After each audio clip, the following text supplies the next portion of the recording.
When one part of the body hurts, we all hurt. How does the situation in Pakistan with Imran Khan have an impact on our ummah and in Palestine in particular? I think that one of the greatest tragedies, in my opinion, that colonization inflicted on us was not just the physical aspect, but the mental aspect. What colonization did was it disconnected us as a body, it tore our limbs from each other, and our memories became disconnected from each other. When I read Ibn Kathir or Ibn Khaldun or Ibn Taymiyyah and their scripts, they talk about the politics of the ummah from Morocco all the way to Jakarta and beyond. For them, it's just normal. We are one ummah. It makes sense that someone from Tunisia knows about the affairs of Pakistan. It makes sense that the Pakistani talks about Saudi. It makes sense that the Saudi talks about Malaysia. One ummah, one brotherhood where we all influence each other. When it comes to Imran Khan, let me be brutally honest. Imran Khan burst onto the scene. And when he gave his speech in the United Nations, he was a wonderfully eloquent advocate for the Muslim causes. In Azerbaijan, secular Azerbaijan, when they liberated Nagorno-Karabakh, Imran Khan's influence was so effective in going beyond the ethnic and nationalist lines that Azerbaijan, in their celebrations, they lifted 3 flags. Turkey, which gave them the drones, Azeri flag and Pakistani flag.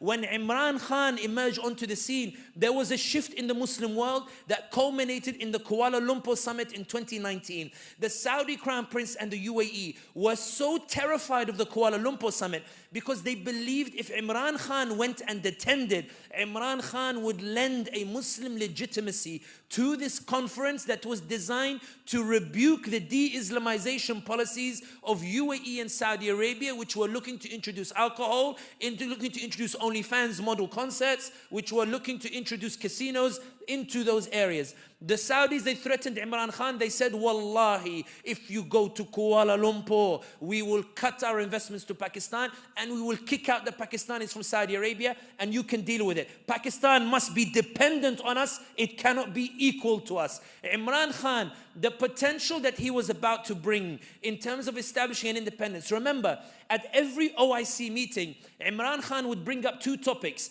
Kashmir and Palestine. The reason that troubled Saudi and UAE so much, there are many people who think Imran Khan was just words. If he was just words, Saudi UAE would not have celebrated his toppling, nor would the US representative have said to the establishment in Pakistan, get rid of him and all will be forgiven. The Imran Khan's words were having such an impact, the way your words are having an impact on Biden, Blinken, and the shift in public opinion, that Imran Khan was bringing up Kashmir at a time in which Saudi and UAE were trying to get warmer ties with India. Remember, when Indian Prime Minister Modi's official insulted the Prophet Muhammad sallallahu alaihi wasallam and Sayyidina Aisha radiallahu anha, Modi panicked so much that he issued an unprecedented statement. He said, we respect all religions. His party had never made a statement like that in their entire history. They commissioned an article in Oman and other Arab capitals desperately trying to defend Modi and saying Modi had kicked out the official. Modi was worried that there would be a boycott and that the Muslim nations would punish India. Guess which country bailed Modi out and invited him to their capital to tell him, don't worry, this issue doesn't matter to us, ignore the Muslim anger. It was the United Arab Emirates, where bin Zayed received Modi and told him, Ta'ala, come, and they hugged him and they built a temple in UAE last week to show we're moving beyond Islam and Muslim causes, where now we want warmer ties, we don't really care about these issues. Imran Khan was making them sign on papers telling them that they respect Kashmir's right to independence at a time in which they didn't want to upset India. So they were getting annoyed. Imran Khan kept bringing up Palestine at the OIC and making Saudi and UAE sign on a commitment to Palestinian liberation at a time in which UAE and Saudi were trying to get close to the Israelis. They told Imran Khan, listen, calm down, bro. I'm trying to get close to India and Israel. Why do you keep bringing up these issues? Why do you keep talking about it? The Saudis were getting them not to talk about it. We brought Iggy Azalea and Shakira and Mariah Carey to get them to forget about Palestine, Kashmir. Why are you bringing it up in the OIC? The UAE said we're building casinos and the like to make them forget about Palestine and Kashmir. Relax, why do you keep talking about it? Take a few million and shush. And Imran Khan said, I'm not going to shush. Then Imran Khan made the greatest heinous crime in Pakistan. He tried to appoint a chief of staff of the army and appoint an intelligence chief, which is the democratic right of any elected leader, but in Pakistan apparently it's haram. It's la yajuz. So they panicked and they kicked him out of power. When they kicked him out of power, you who believe yourselves to be ordinary, do you know why they couldn't arrest him? Because thousands of Pakistanis took to the streets. They tried to arrest him in Zaman Park, they couldn't do it. They tried to, they said, let's hold by-elections just to get rid of PTI. They did the by-elections, PTI won a landslide election in the largest province in Pakistan, in Punjab. Then they panicked and they said, Ya ilahi, what's going on over here? Then PTI, they tried to pull a nice move. They wanted to dissolve the assembly of Punjab to force general elections. The establishment said, whoa, whoa, whoa, whoa, whoa, whoa, whoa. They said, we're not holding general elections. We're going to appoint a new assembly.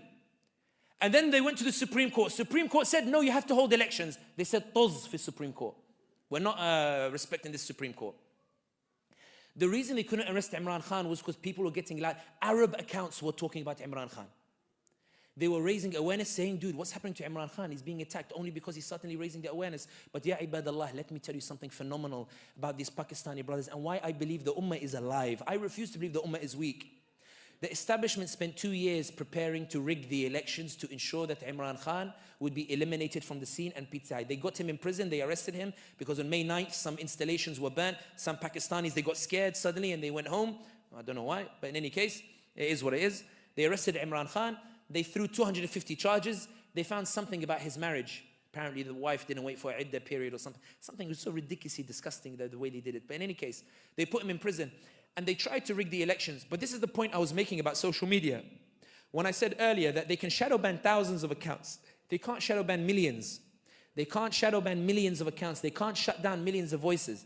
Because when they tried to rig the elections, what the Pakistanis did was, they went and voted for independents who are from Imran Khan's party. And they came first. They started rigging in broad daylight. I went to bed and there was somebody leading with like 180,000 votes. I woke up the next morning, they reduced it to 90,000 votes. It was rigging in broad daylight. But they were so clumsy at rigging that even international media came out and said it's clearly a rigged election. The reason I give you this context is one, please read about what's happening in your ummah. Please learn about what's happening in your ummah. Please start to take an interest in the communities in your ummah. Please learn to talk about your ummah the way you talk about American football or basketball or the like. Please learn about your ummah and learn about it. But also, in my opinion, if Imran Khan was in power, I think there'd be a much louder voice for Palestine. I think if Imran Khan was in power, there would be a greater shift in the Muslim world that Erdogan would be encouraged to pursue as well. So would Malaysia and the like. I think that Imran Khan in those 3 years showed what the potential huge change can happen in the Muslim world. That's why I believe he was toppled. But more than anything else, it's not just about Imran Khan. What we're seeing in Pakistan is a revolution by the people to push back against an establishment, to say to them absolutely clear, Pakistan was not supposed to serve an establishment, it was supposed to serve the Pakistani people. And for those who say, Sami, but all this is just Pakistan, what does it have to do with me? Ibadallah, I'm proof of it. I'm an Arab. The reason I know so much about what's happening in Pakistan, including the fact they kidnapped a guy called Usman Dar for 20 days. And then he pops up after 20 days on TV and says, Imran Khan told me to go burn military installations. So like clumsy the way they did it. Why does an Arab know this? Because Imran Khan's message resonated. Why does an Arab know this? Because Imran Khan made Pakistan relevant to us. Imran Khan showed us a vision where Pakistan is a key part of the ummah. And I, as a Muslim who resonates with the ummah, I said, you know what actually, Sumaya, do you think it's worth going to Hanza Valley? Why don't we go visit Islamabad and Karachi? Why don't we go put our money in Pakistan? Imran Khan sounds like he's got some good ideas like to bring the Muslims together. Let's go and support him. We won't go to, Switzerland or the like. Let's go and see what Pakistan is like. He was shifting the way that we thought about Pakistan, shifting the way that we thought about the ummah. And that's why, ya ibadallah, let no one ever tell you that words don't matter. Let no one ever tell you that symbolism doesn't matter. Let no one ever tell you that words doesn't matter, because it does, because it affects change and it causes a shift that results in a series of consequences that results in new opportunities. Pakistan now is in a battle. They are desperately trying to make sure that Imran Khan doesn't form a government. They tried to get the two parties who were the beneficiaries of the rigging to form an alliance. There are people who won because of rigging, who have resigned their positions openly saying, I won because of rigging. I don't want to take my position like that. Pakistan is in chaos. If you want to do something for Pakistan, go and tweet about it. Go and talk about it. Go and raise awareness about it. Go and lend your voice to them. For wallahi, your voice is what upsets the establishment, because they've been humiliated so much so that the US, which was happy to see Imran Khan topple, has issued a statement saying that it's expressing concern about what's happening in Pakistan. They're not actually concerned. They are rather trying to leave a way open in case Imran Khan comes back to power. There's a chance that he might. But the Ummah needs to rally. The same way that you saw you can make a difference on Gaza, you can make a difference on any issue related to the Ummah. Learn about Sudan. Learn about Pakistan. Go and learn it. You learn about so many other things. What's stopping you from going to learn and teaching your kids that these things matter? For wallahi, these borders are artificial. The Ummah is one. And the proof is that Allah in the history of Islam, the liberation of Al-Quds was done by Umar al-Khattab, the Arab, and by Salah ad-Din, the Kurd, and Constantinople fell to the Turk. And we have the most profound scholars in our history like Baba Ahmed from the West African kingdoms. And we have some of the greatest poets and scholars from modern-day Pakistan and India. And we have the Mughals, and we have those from Malaysia and India. Every single ethnicity contributed to Islam, because for them Islam was not ethnocentric. Islam was beyond that. Islam was anybody who said, I'm a Muslim. That's why our armies were composed of people from everywhere. Ibadallah, when did the Ummah start believing these borders that were made? Let's look beyond it. Let's learn about it. Because wallahi, in my opinion, if the Pakistanis win in Pakistan, there will be a domino effect on the rest of the Muslim world, inshallah. Takbir. Takbir.